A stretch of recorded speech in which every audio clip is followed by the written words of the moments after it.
In 30 minutes, I will teach you how to make this fidget spinner, how to model it in Fusion 360, Look at that.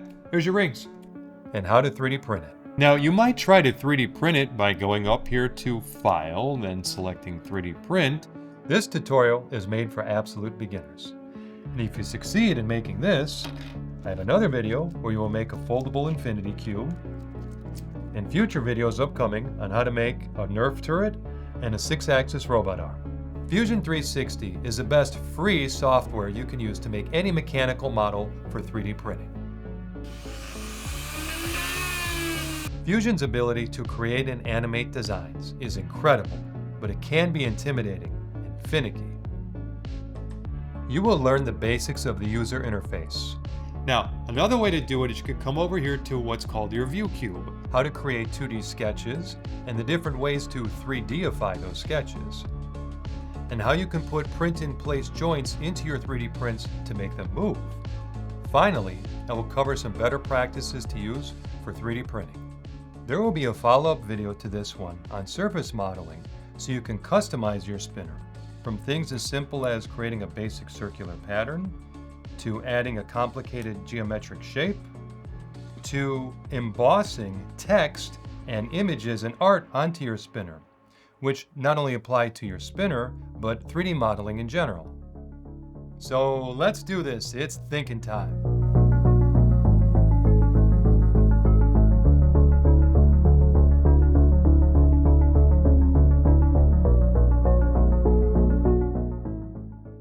All right, before we model the spinner, let me get you comfortable with the user interface.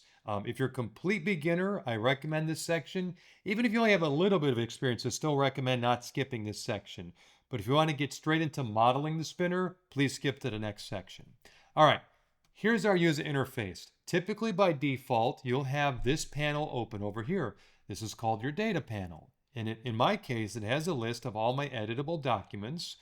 You might not have any if this is using Fusion for the first time because, well, you haven't made any documents. And I can click home here and I can go to like different projects that I have. But I'm just going to go back to my editable documents and I can see everything I'm working on currently.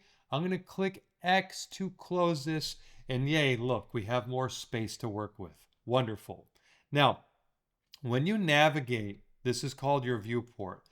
Number one thing I recommend, get a mouse with a scroll wheel. Oh my God, this is going to make your life easier. I have kids that insist on wanting to use only their trackpad, and it's... Okay, so now let's continue. Here's how to navigate in Fusion 360. If I center click my mouse wheel and drag, that's panning. Hooray! If I left click, that's just selection. Right click is also a form of selection. So you can't move with your left or your right click. Those are selecting items, etc. Right? Now, here's the other big one to get used to. Hold, press, and hold shift. And now press and hold your center mouse wheel. And there you go. Look at that. Now we're moving in our viewport, right? We're rotating our view. Best way to do it. Best way to do it. Don't get in the habit of, clicking over here and there. There's other ways to do it. I don't recommend it. This is so much more efficient. Now, that being said, so here, practice panning and rotating. Okay, now another way to do it is you could come over here to what's called your view cube, and you could see what particular orientation we're in. So I'm going to click right and snap to a right view. And look, these other arrows show up. So we can rotate within this plane from a right to a back to a left view. I can hit these arrows here too, rotating different views this way. I can also rotate clockwise and counterclockwise using this arrow. And I can, like snap, here I'm going to rotate, I can snap to an edge or a corner if you click it. Very handy. So this is a great way to snap to a particular view. So I use my mouse and scroll wheel to kind of generally get me where I want to get, but when I want to get lined up perfectly, I usually use my view cube. Makes my life easier. All right, let's practice this real quick while we're at it. I'm going to snap to a top view. Now, the second most important thing that you need to get used to here are the different menus that pop up and collapse. Right now, we're under our major solid modeling section. You could go into surface modeling, mesh modeling, sheet metal, plastic, utilities. And you'd think we'd use plastic because I'm doing this for 3D printing, but nuh-uh. Let's stick with solid. It's just better options here.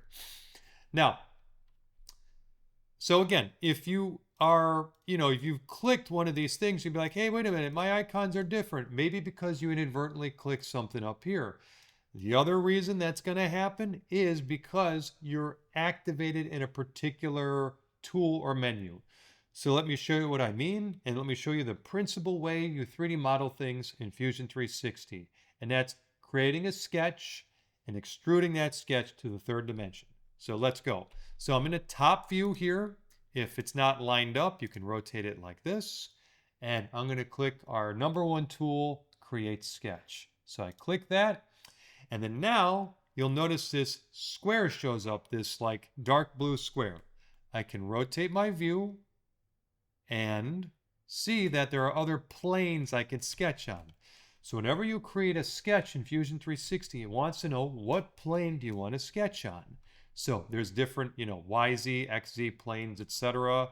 So I want to sketch on this plane, or I can go snap to a top view, and now I'm going to left click this plane, and now I'm sketching in that plane, and look what happened to our top bar here. See how the icons changed? Well, that's because we're now sketching. We're not in the solid surface menu anymore. So let's do the following.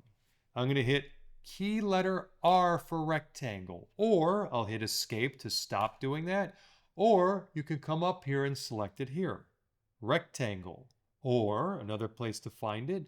Here's under the Create drop-down tab, which is within the Sketch menu. So you have the Create drop-down tab, the Modify, the Constraints. We're not going to get into all these, just a very small section of this because this is a huge program.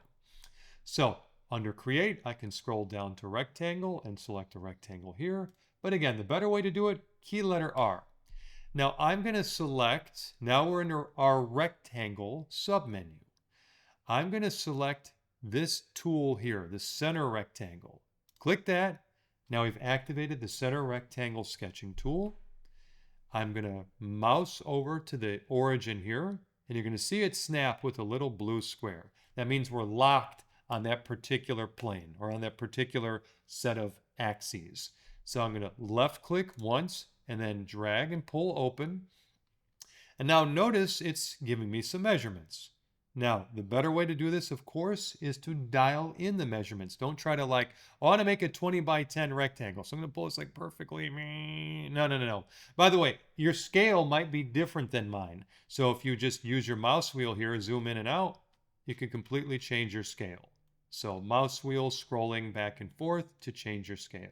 So I'm going to make this, I'm going to make it 20 wide, so 20, and then hit key letter tab to change the field that I'm applying my text to. Now type in 10 for this. So I made a rectangle that's 20 by 10, and to accept that, I can either, well, here's a better way to do it. Just click enter. Now I've accepted that rectangle.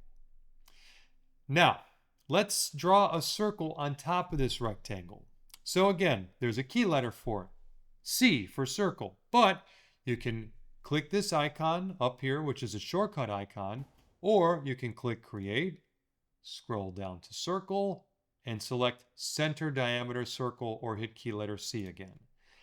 So let's snap this to a particular place. Right now it's looking for, where do you want to draw the circle? Well, I'm going to bring it over here to my right edge, and notice I see an X, which means I'm on that line, but I want it centered on this line. So I'm going to scroll down until I see an X with a triangle, which means I'm at the midpoint of this segment. So I'm going to click here once, drag open. I'm not holding down left click. And I'm going to click again when I touch this edge here. I'll see a square icon show up. And there we are. Now I've made a rectangle with a connected circle. Notice, by the way, I still have my crosshairs up. That's because it's still wanting me to draw another circle. So to get that to stop drawing circles, hit escape. Now you see how my right menu, my right submenu changed here? I'm no longer drawing circles. Now I'm in the general sketch submenu. Okay. So as I said before, the number one way you do things in Fusion 360 is you create a two-dimensional sketch. And then now we're going to extrude that to the third dimension. So I'm going to rotate my view just so you can see it. Again, hitting Shift and center clicking. I'm going to hit key letter E for extrude. I'm going to click this here, and this here. And then now I can click and drag that arrow. Yay, the third dimension. Or, again, not the good way to do it. Let's say I want this a precise measurement. I'm going to type in key in 10. Notice I typoed. Hooray. Backspace to get rid of that. Enter. There you go. Now I've made a three-dimensional solid. So, lovely. Of course, this has nothing to do with our fidget spinner. I just wanted to give you a general intro. And to get it all the way back, here's one of your greatest friends in the universe, Control Z. So I'm just going to hold and hit Control Z a bunch of times. Now I'm back to where I started. If I hold Control and hit Y, I redo. So Control Z is undo, Control Y a bunch of times redo. Keep in mind, though, you can only undo and redo, I forget how many steps in the process. So now we're back to where we started. Now, let's start sketching our spinner. All right, let's start making our fidget spinner. First step, let's give this file a name. I'm going to click this icon up here to save it. And then I'm going to type in the name. I'll just call it YouTube Fidget Spinner so I don't confuse it with my other ones. YouTube Fidget Spinner. Then hit Enter to save. And now you'll notice the name changed up here, but more importantly, it changed here. And this is my introduction to the browser tab. We're going to talk about this more later, but just notice this section here. By the way, look, it said I've reached a limit of 10 editable documents. And the trick to the free personal version of Fusion 360 is that all you have to do is go to your data panel and then just make another version of something else uneditable. So like I don't know what I want to turn off. I'll turn off this one. I'll turn it from editable to read only, make read only.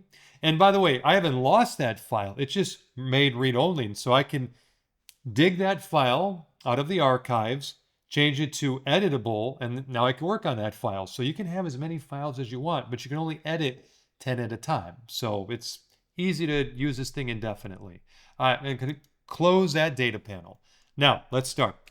So, snap to a top view. Click Create Sketch. Click this plane here, snapping to a top plane to sketch on. C for circle. I'm going to click the center and drag open to 30. Enter. I'm going to do this again. C for circle. Click the center, drag to 39. Enter. Let's zoom in using your scroll wheel. Now, I want to locate these measurements in a different spot. I actually didn't know you could do this till later. You just click the number, you can move the location of the measurement. So I'm going to move it up here, move the 39 up there, and that looks much better, much easier on my brainium. Now, C for circle, click the center, drag open. I'm going to make the next ring. This is going to be 40. Enter. C for circle. Click the center. Drag open. Type in 49. Enter. You can see the next ring. I'll move this measurement up here. Click and move this measurement there, this measurement there. That's nice and clean. Now, C for circle, last ring. Click the center. Notice it'll snap with a blue circle, right? Type in 50. Enter. Last circle. C for circle. Click the center. Drag open. 59. Enter. There you go. We've done the circles. Now, here comes the cool part. How do you make these rings? So one of my favorite things in Fusion. So you're going to hit key letter X to turn on construction, because this is going to be a geometry that I don't want to be extrudable. I just want to use it as a reference line, like a dotted line that I'm drawing another line from. It's just a measurement line. And by the way, that shows up here in your sketch palette. If I hit X again, it turns it off. X again, it turns it on. So again, now I'm drawing a dotted line. I'll zoom in a little bit. I'm going to hit key letter L for line, or click this icon up here. Click the center. Come straight up. By the way, notice it snaps to the green line, which means I'm parallel to it should be my Y plane, right? Yeah, No, yeah, my Y plane. Okay, good, good. My Y plane, snap it up. I'm going to type in key letter 8. Enter. I'm going to inactivate construction by either clicking this icon or hitting key letter X. L for line. Click that dot we just created. I'm going to go straight across, making sure it snaps. You see how it says 0 degrees, and you can see a little right angle symbol, the blue symbol there. Click. There we go. We've made one side of this. Now I could repeat and draw this on the bottom, but I want to show you another useful tool. You don't really need it here, but it's useful in many instances. So I'm going to make a mirror line. X for construction, L for line. I'm going to click the center dot here. And it actually doesn't matter how far I draw it. I'm just going to like drop it off here, just making sure I'm at 0 degrees. And I'll either click or hit enter. This time I clicked. But by the way, if you click, notice you keep drawing lines. So that's the difference, right? If I click, it'll keep drawing lines indefinitely. So I want to stop that by hitting escape or hitting the check mark. Escape. Okay? Now, we're going to mirror this line down here. So I'm going to click this icon up here, which is mirror. Now, this is where the menu gets a little bit more complicated. The first thing it wants is the object or the sketch geometry I wish to mirror. So I'm just going to click this line here. And that's the only thing we're mirroring to the other side. If there are multiple things, you would just click those things too. So like I could click that, that. Of course, I don't want to mirror those because they're already mirrored. So if I want to unselect them, see how it says 4 objects selected? I just click them again. Click, click, click. Now those objects are unselected. Only one line is selected. I'm going to activate the mirror line field. Clicking in it. Now I click this line, snaps it to the other side. Either click OK or hit enter. Boom. Now, here's the cool part. Let's revolve it. I'm going to click Finish Sketch. Now, I'm going to click Revolve up here. This icon up here. Notice the Revolve menu shows up over here. Let's select all the profiles we wish to revolve.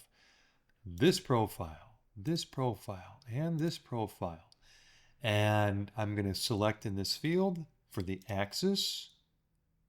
And I'm going to click any of our dotted lines here. And then extend type should be set to partial, 360 degrees, one side, new body. And then either hit enter or click OK. Look at that. There's your rings. Look at that. How cool is that? Now, obviously, we need to make pivot points for this, but look how simple it was to just make these three-dimensional bodies. All right, there's not much more to do, actually. Now, the only section left is to make the hinges. So this is what the hinges look like. You have an outie hinge on your inner ring, and that will go into an innie portion of the hinge on the other ring. And how this works should basically make sense if you understand a print-in-place joint, which I will go over. All right, so let's do this. Before we do this, though, let's get organized a little better here. So we're in our front view. I'm going to come over to my browser tab, and I'm going to expand the bodies section by clicking the right arrow. And you'll see I have body 1, body 2, body 3. So let's name these to be a little bit more clear. So all I have to do is click on the body, click in it again, click on the name, and I'm going to change the name to inner ring. Then, of course, I'm going to go to this next body, click once, and then click again, middle ring, and then click the third middle body, and then outer ring. There we go. Now, what's cool is I could turn the view of these off because they're kind of getting in my way a little bit. So I'm going to turn off the eyeball for the outer ring, turn off the eyeball for the middle ring, and now we're just left with the inner ring. And of course, I could turn all of the eyeballs off for everything, turn all of the bodies off. So just so you know how you can use these menus. And there's much more to explain about this. Again, I just want to keep it basic though. All right, so what I want to do is I want to put a nib on this surface here, just like this. So how do we accomplish that? Well, in Fusion, you cannot sketch on a rounded surface. You can only sketch on a flat surface. So I can't just click Create Sketch and click on here. It's not going to work. So what we need to do instead is we need to create a plane that's exactly where the edge of that ring is at. And here's how we do that. I'm first going to turn on the origin. And you can see my origin planes show back up. So I turn on the eyeball of my origin. And now I'm going to go to this tool here, which says Construct, scroll down to Offset Plane, and I'm going to click this plane here, and I'm going to go a distance of 19.5, which is exactly on the edge of that ring. And then click OK. This is going to create a problem for us, but that's okay. We're going to fix it. So I'm exactly on the edge of this ring. And if you don't know where 19.5 came from, well, let me show you the timeline down here. I'm going to come down to the bottom left corner of my screen. This is the timeline. The very first thing we did was create a sketch. So I'm going to right-click this sketch. I'm going to click Edit Sketch. And you can see my measurements here. The inner ring had an inner radius of 30, outer radius of 39. Half of 39 is 19.5. So I'll click Finish Sketch to get out of that. And now we're back here. So now let's create our nib on here. First step, create sketch. Click the surface specifically. So look, when I mouse over it, it changes from orange to gray. And now I'm sketching. It looks like I'm sketching on the ring. I'm actually sketching on this plane. I'm going to go C for circle. Click the center when I'm snapped to it. Click Expand Open to 6. Enter. Then click Finish Sketch. Now, I'm going to sketch an offset plane off of this particular circle we just created. So we're going to go to Construct, Offset Plane. I'm going to click that circle, and I'm going to offset it by 3.5 millimeters. All right, looking good. Now I'm going to draw another circle on this. Create sketch. Actually, there's a quicker way, by the way. If I hit C for circle, it automatically knows you want to create a sketch. I'm going to click the plane, making sure it turns gray. And then now I'm automatically creating a circle. Click the center, expand, type in 1. Enter. Now, finish sketch. Here's a cool thing. I want to connect these two things and create a solid geometry between these two planes. Here's a fun tool. Click Create. Scroll down to this tool here called Loft. And if you look at the picture, it kind of gives you a hint as to what it's going to do. Loft. Now, I'm going to click that circle I just created, but be careful how you click your profiles, because if I click this dot, for instance, see how it's going to make a cone? I don't want that, because I don't want to make anything that comes to like an infinitely small point when I'm 3D printing it, because nothing is going to come out. You know, you cannot produce a thing that is infinitely small, right? I want to make sure my measurements are doable for my 3D printer. So I don't want it to come to a point, so instead I'm going to click that dot again to unselect that profile. And now I'm just going to click within the circle. And look at that. There it is. And by the way, I want operation. If you look at your loft, blah, blah, blah, lots of stuff going on here. Let's not worry about that right now. But I want operation down here set to new body, not join or anything else. So new body, click OK. Now, look, there's a little problem here. There is no way that this is going to print, right? I would print this thing. I'll show you how I would print it. I'd print it down on this face, right? Or the top face, doesn't matter. It would print down up. There's no way this is going to come out floating in midair like this. So we need to pull this nib back inside of this ring. And we don't have to lose any of the work we just did. In fact, there's a very cool thing. This is one of my favorite things about using Fusion 360 is that it's a parametric modeling system, meaning if I go back and I edit something earlier in my timeline, all those changes will permeate forward into the future accordingly. So let me show you what I mean. So come down to your timeline down here. Back here where we created the offset plane. This is the third step in our series. I'm going to right click it, then I'm going to select Edit. And now, instead of 19.5, I'm actually going to change the measurement. I can change it here or here. I'm just going to change this measurement here, right, to 19. Enter. Now look what happened. Everything was moved back by 19. That means that the original sketch I created here was moved back. The offset plane that we created off of that sketch was moved back, and the loft is moved back. All the connected bits are moved together. This is really cool. And by the way, notice if you come over to your bodies tab, we have a new body here, body 4, which is the nib. All right, so we're actually pretty much done with a basic fidget spinner. Now we're just going to move all of these hinges in place, and we'll do that right now. First step, let's get oriented properly. So notice I'm facing the bottom for whatever reason. Let's flip this around so that now I'm oriented with the top. Like this just makes more sense to me. All right, now we're going to make a copy of this thing, and this is the outie on one, and it's going to become the innie on the other, and that'll become more clear in a second.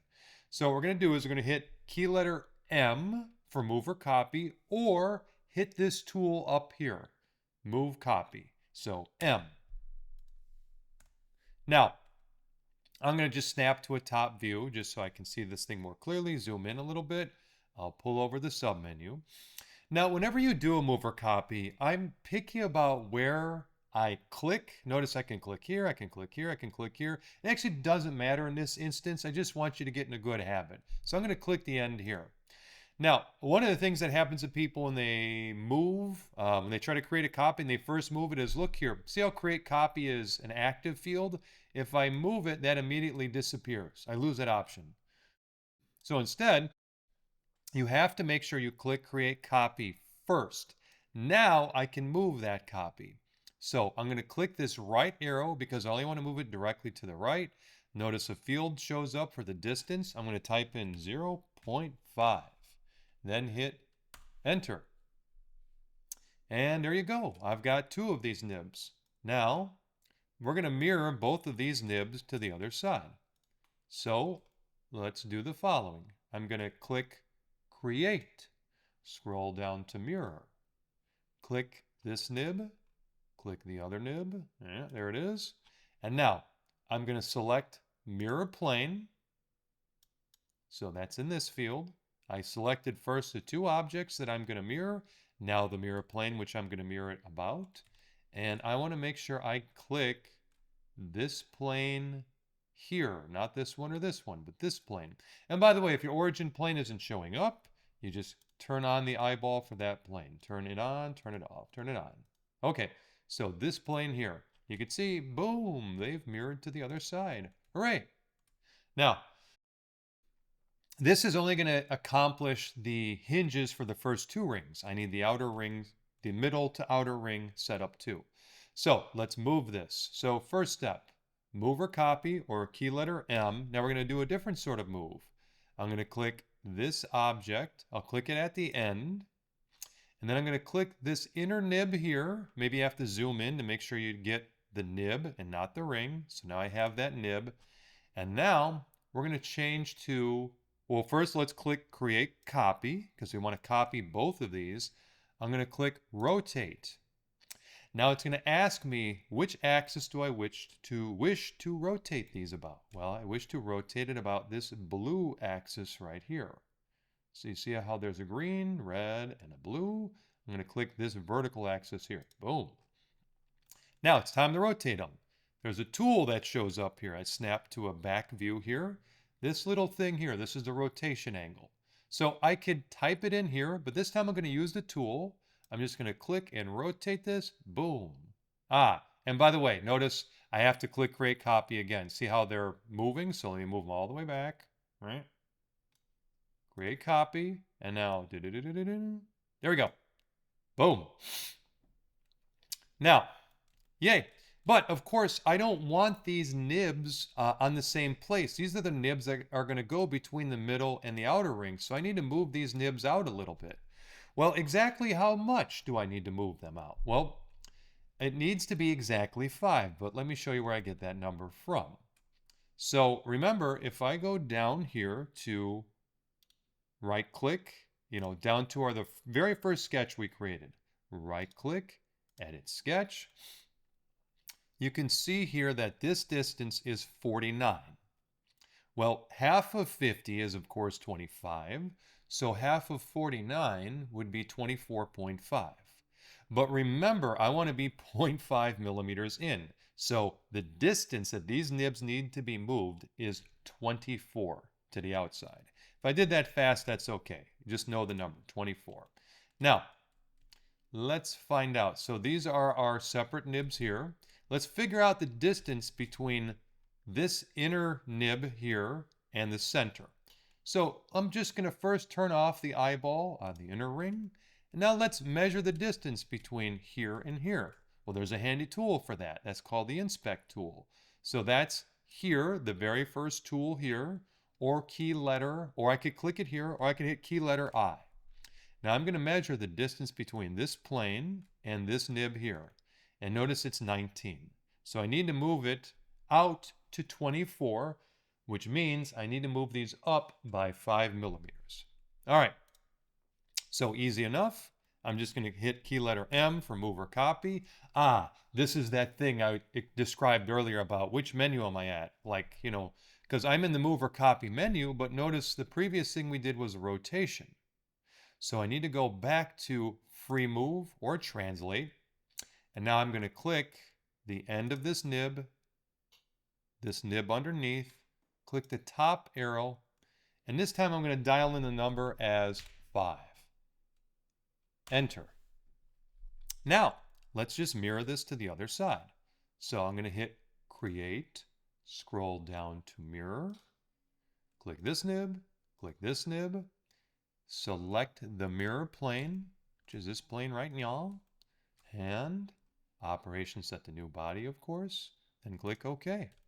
Now, let's start making hinges with all these nibs. So I'm going to clean this up a lot because I have all these bodies floating everywhere. I'm going to turn off 11 and 10 and 9. Oh, yep, and 8.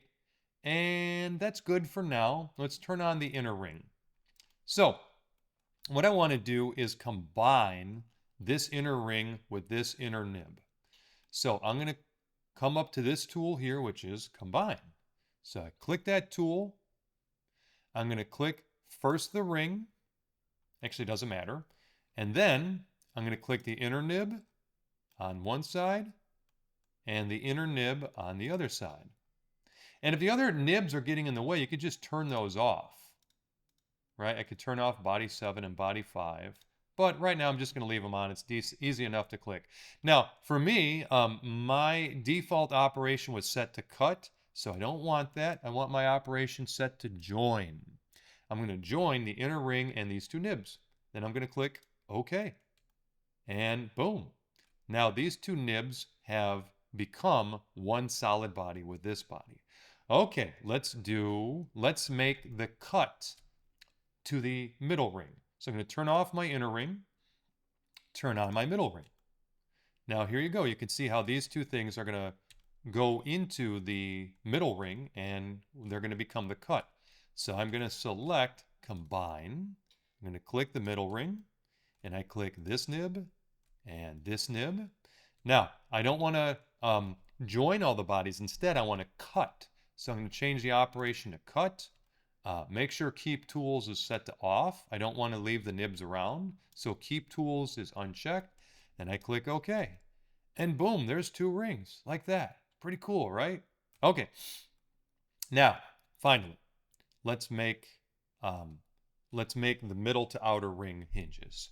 So I'm going to turn on body 8 and turn on body 9 and body 11. And I'm going to click combine. I'm going to combine this middle ring here with this nib and this nib. Make sure operation is set to join. Then click OK. Now, one more step, and then we're done. All right, now I'm going to turn on the outer ring, turn off the middle ring eyeball. And I was like, oh my God, where'd they go? Now let's turn on body 8 and body 10. And now let's make the cut. So we're going to click combine. I'm going to click the outer ring. Click this nib. Click this nib. Operation set to cut. And then I'm going to click OK. And there it is. This is actually ready to print right now. But I'll go over some printing I'm going to go over a couple printing tips first, because maybe you might not know how to either export this or the proper settings to print these on. Now, you might try to 3D print it by going up here to File, then selecting 3D Print.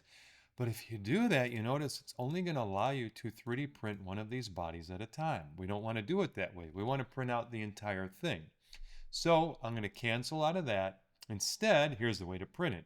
You're going to right-click on the name of the overall build, and then scroll down to this option here where it says Save as Mesh. Now I'm going to show you both Prusa settings and Bambu settings. So I'm here in Prusa Slicer. I'll click OK, and I'm going to let that export to my slicer. This one's going to show it a little bit different. It's going to say, hey, this file contains several objects, blah, blah, blah. I'm just going to say apply to all, being loaded, click yes, and here we go. Here it is. And I don't want to print this in multiple colors. I'm just going to print this. You can, of course, if you have that option. I'm going to print this all in the same color. And I just want to slice it and show you why these joints work too. This is pretty cool. This is the essence of a print in place joint. Now, I sliced it. Now let's look at its layers. Look at the hinges. You see how this works?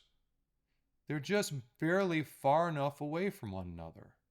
And because these hinges are essentially at a 45-degree angle, there's no overhangs. This just prints out cleanly. It couldn't be simpler.